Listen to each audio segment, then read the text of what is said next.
जिस भारतीय जनता पार्टी के नेता और कार्यकर्ता ये कहते थे कि इस देश में जातिगत जनगणना कराने से हिंदू समाज में बंटवारा हो जाएगा, जिस भारतीय जनता पार्टी के नेता कहते थे कि जो भी दल, पार्टी और उसके नेता जातिगत जनगणना की मांग कर रहे हैं वो हिंदू समाज में बंटवारा करना चाहते हैं, जिस भारतीय जनता पार्टी के सबसे बड़े नेता, सबसे बड़े चेहरे देश के प्रधानमंत्री नरेंद्र मोदी का मानना था कि इस देश में सिर्फ और सिर्फ 4 जातियां हैं, गरीब, युवा, किसान और महिला।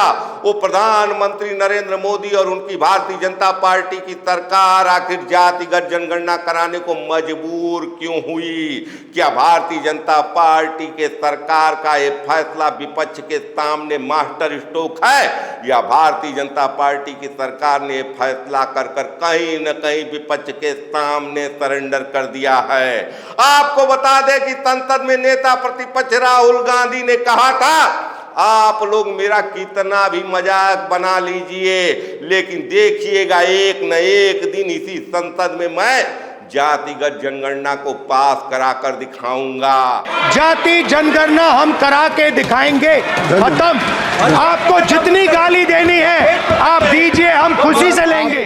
आज राहुल गांधी की बात सच हो गई है और जातिगत जनगणना कराने का श्रेय भले ही भारतीय जनता पार्टी की सरकार को जा रहा है, लेकिन सरकार के इस फैसले से आज देश के 3 नेता बहुत ज्यादा खुश दिख रहे हैं, राहुल गांधी, अखिलेश यादव और तेजस्वी यादव। आपको बता दें कि जिस समय मोदी सरकार ने जातिगत जनगणना कराने का फैसला किया, तेजस्वी यादव पटाखे फोड़ते हुए दिखे। राहुल गांधी कह रहे हैं कि आखिरकार हमने सरकार को घुटने पर लाने के लिए मजबूर कर दिया, और अखिलेश यादव कह रहे हैं कि सरकार का ये फैसला कहीं न कहीं पीडीए के ताकत के सामने सरकार की घबराहट है।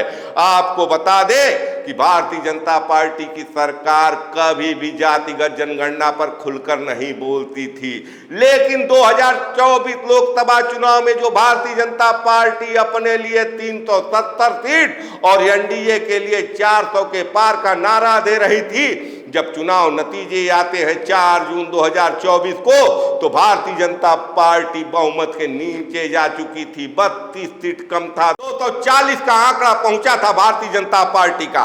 कहीं न कहीं तभी से अंदर खाने भारतीय जनता पार्टी के थिंक टैंक के मन में चलने लगा कि अब कमंडल की राजनीति के साथ मंडल की राजनीति में भी सेंधमारी करने की जरूरत है, और कहीं न कहीं मोदी सरकार का यह फैसला कमंडल की राजनीति के साथ मंडल की राजनीति को भी चलाने का है।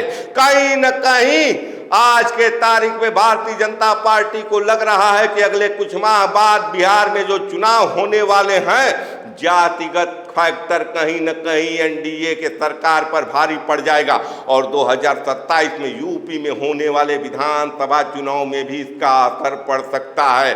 और शायद यही वजह है कि भले ही नरेंद्र मोदी 4 जातियां बताते हैं, लेकिन अपने जाति का उल्लेख करने से कभी भी पीछे नहीं हटते हैं, और गाहे बगाहे वो कहते रहते हैं कि वो पिछड़े जाति के नेता हैं। हालांकि इस समय जातिगत जनगणना को लेकर इस देश में काफी सियासत चल रही है, और विपक्ष भी सरकार के इस फैसले का स्वागत कर रही है।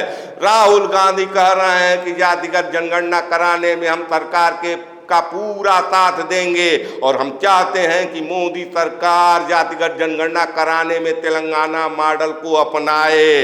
लेकिन देखना बहुत ही दिलचस्प होगा कि इसमें आगे जो जटिलताएं आएगी उससे मोदी सरकार कैसे निपटेगी।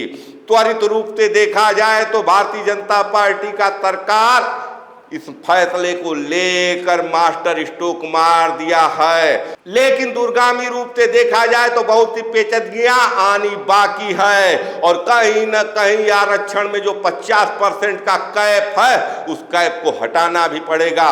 उसके बाद भारतीय जनता पार्टी के कोर वोटर, सवर्ण वोटरों में एक नाराजगी भी बढ़ेगी। हालांकि ये सब बात की बात है, लेकिन त्वरित रूप से भारतीय जनता पार्टी इस मामले में बढ़त लेती हुई दिख रही है। आपको क्या लगता है कि जातिगत जनगणना कराने से मोदी सरकार की जीत हुई है या विपक्ष के एकता की जीत हुई है, राहुल गांधी, अखिलेश यादव और तेजस्वी यादव की जीत हुई है? अपने राय विचार कमेंट कर जरूर दे। देखते रहिए खबरों के खिलाड़ी। मैं आपका पंकज कुमार, धन्यवाद।